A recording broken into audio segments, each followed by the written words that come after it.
নির্বাচনের ইশতেহারে বলা হয়েছিল যে ব্যাপকভাবে কর্মসংস্থান সৃষ্টি করা হবে। আমাদের লক্ষ্য রয়েছে যে আগামী 5 বছরে 1 কোটি কর্মসংস্থানের একটা মহাপরিকল্পনা নিয়ে সরকার কাজ করে যাচ্ছে।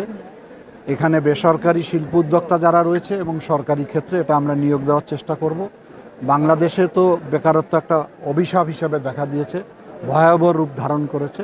সে ব্যাপারে আমাদের মাননীয় প্রধানমন্ত্রী জনাব তারেক রহমান ইতিমধ্যে অনেক ধরনের পরিকল্পনা গ্রহণ করেছেন। ধীরে ধীরে ইনশাআল্লাহ 5 বছরে আমরা সেটা বাস্তবায়ন করার চেষ্টা করব। এর পাশাপাশি যারা হতদরিদ্র, যারা গরিব অসহায়, তাদের জন্য কিছু পরিকল্পনা ইতিমধ্যে বাস্তবায়ন শুরু হয়েছে।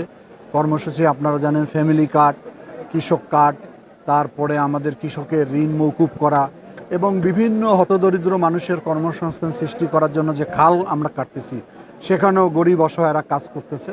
আমি আশা করি যে জনগণ যেহেতু বিএনপিকে ম্যান্ডেট দিয়েছে, এই ম্যান্ডেটের আলোকে আগামী দিনে একটি সমৃদ্ধশালী বাংলাদেশ গঠনের অভিপ্রায় আমরা এগিয়ে যাচ্ছি। জনগণের সহযোগিতা আমরা চাই।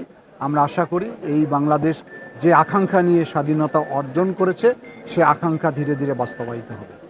এটা তো আপনারা জানেন যে এই আন্দোলনটা আমি দীর্ঘদিন করেছি। জাগোবাহে তিস্তা বাঁচাই, রংপুরের 2 কোটি মানুষ এই আন্দোলনের সঙ্গে সম্পৃক্ত ছিল।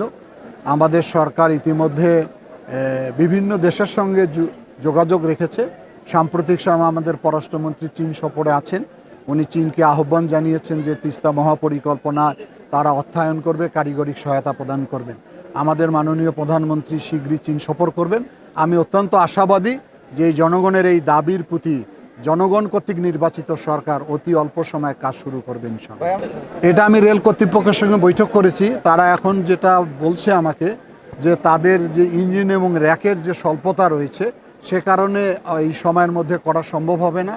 তবে রেলমন্ত্রীর সঙ্গে আমি যোগাযোগ করেছি, কিছুদিনের মধ্যে আমাদের কিছু যেটাকে বগি বলা হয়, ইঞ্জিন বলা হয়, এটা আসলে এটা বিবেচনা করা হবে। আপনারা তো জানেন যে আমাদের মাননীয় প্রধানমন্ত্রী একটি যুগান্তকারী কর্মসূচি ঘোষণা করেছে। সেটি হলো যে নতুন করি স্পোর্টস। এটা উদ্বোধন হয়েছে 64টি জেলায়, আমাদের জেলাও উদ্বোধন হয়েছে। ওনার আকাঙ্ক্ষা হচ্ছে যে ক্রীড়াটাকে উনি পেশা হিসাবে দেখতে চান এবং সেই শৈশব থেকে এখন থেকে বাছাই করতে চাই। আমরা ইতিমধ্যে সমস্ত প্রতিষ্ঠানগুলোতে নির্দেশনা দিয়েছি যে কারিকুলামের মধ্যে অবশ্যই খেলাকে অন্তর্ভুক্ত করতে হবে। আমরা যে স্টেডিয়ামে দাঁড়িয়ে রয়েছি, 17 বছর এখানে কোনো খেলা হয়নি, যার জন্য এটি অবকাঠামোর দিক থেকে অনেক দুর্বল হয়েছে।